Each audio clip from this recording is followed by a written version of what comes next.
1. Record. Hello, everybody. My name is Shanelle Van Dyke, and today I would like to welcome you to a brief educational session on the teach-back technique. We are bringing this to you as part of the Wyoming Flex discharge packet.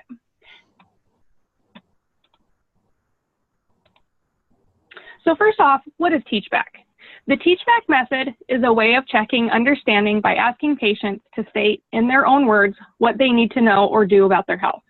It is a technique that health professionals can use to improve a patient's comprehension, and it reduces the chances of misinformation.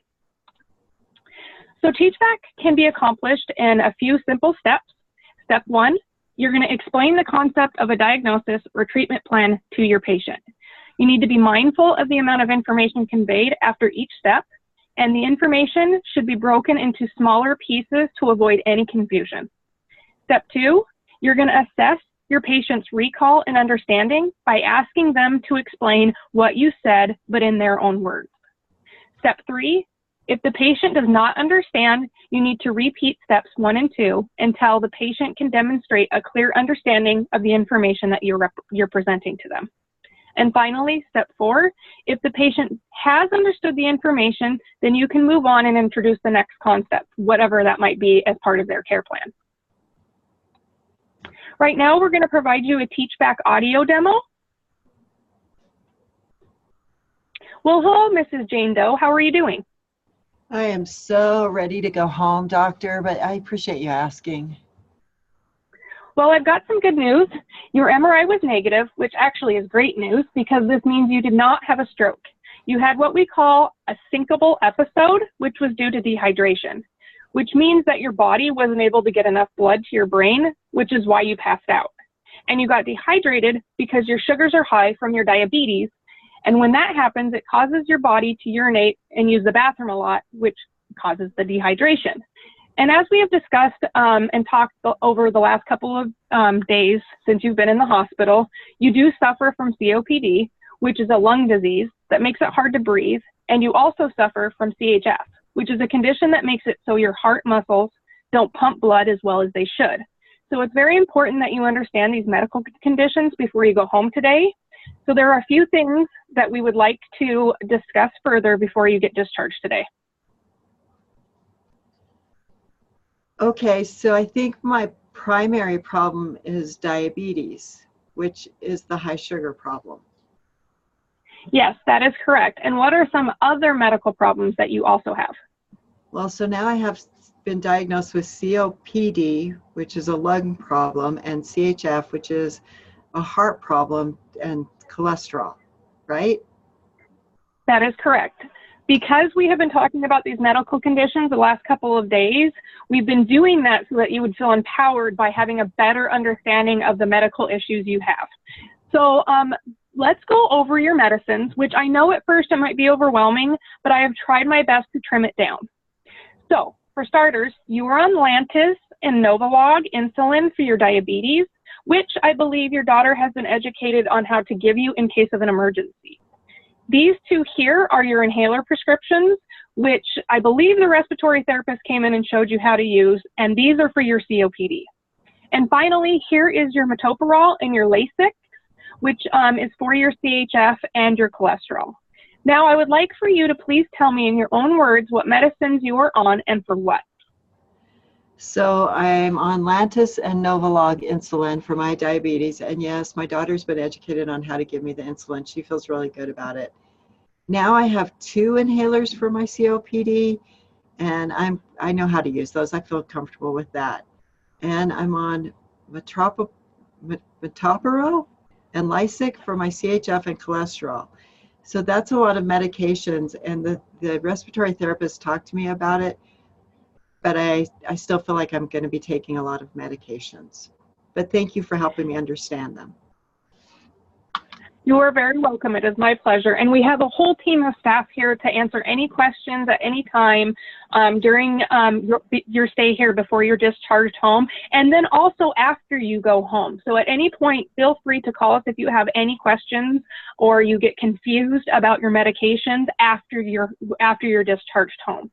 But a few more things that I would like to discuss is over the last few days, we've stressed the importance of how important it is for you to follow up with your primary care doctor. So just to double check, I want to verify with you, what doctors are you seeing for your follow-ups and when?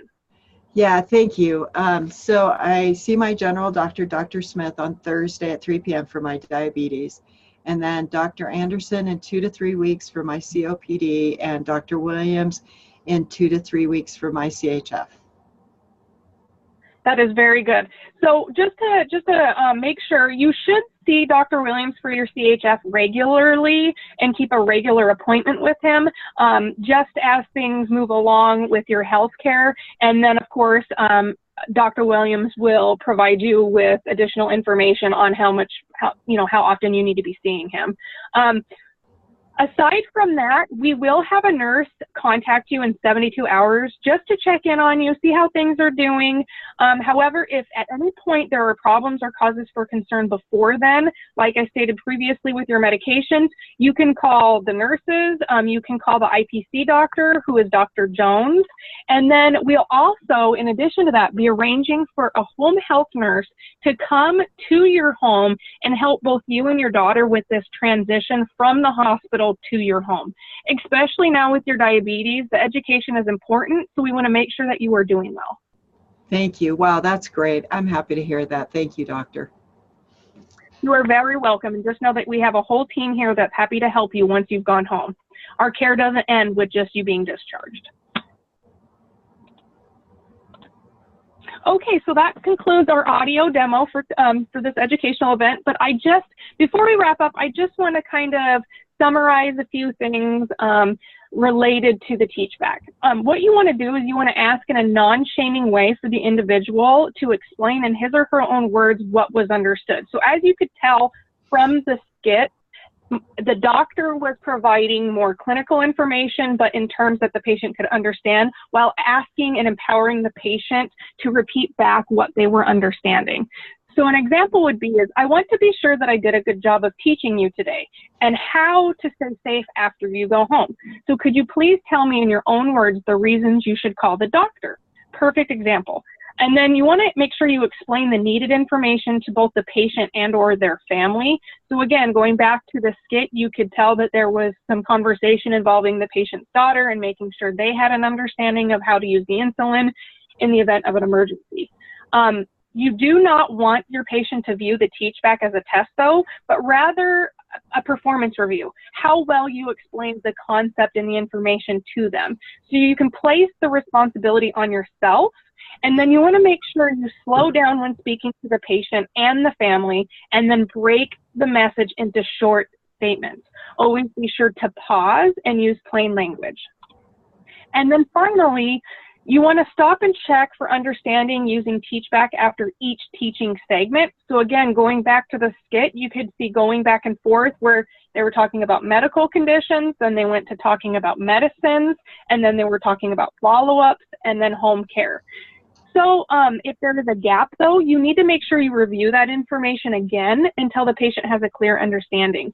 You need to, if your patient is not able to repeat the information accurately, you don't want to just keep repeating the same information. You need to try to rephrase it and figure out, okay, what are you saying that the patient isn't understanding, and how can you reword it in terms that they can better comprehend? Then you want to ask the patient to repeat it again until you feel comfortable that they've clearly understood what information you've given them. And then lastly, and wrap up, try to use teach back as many times as you can when you interact with your patient. It doesn't just need to take place upon discharge, although it's great for discharge instructions before going home. You can use it at any time when just dealing with a patient about their dietary needs or new medications. It can be used at any time.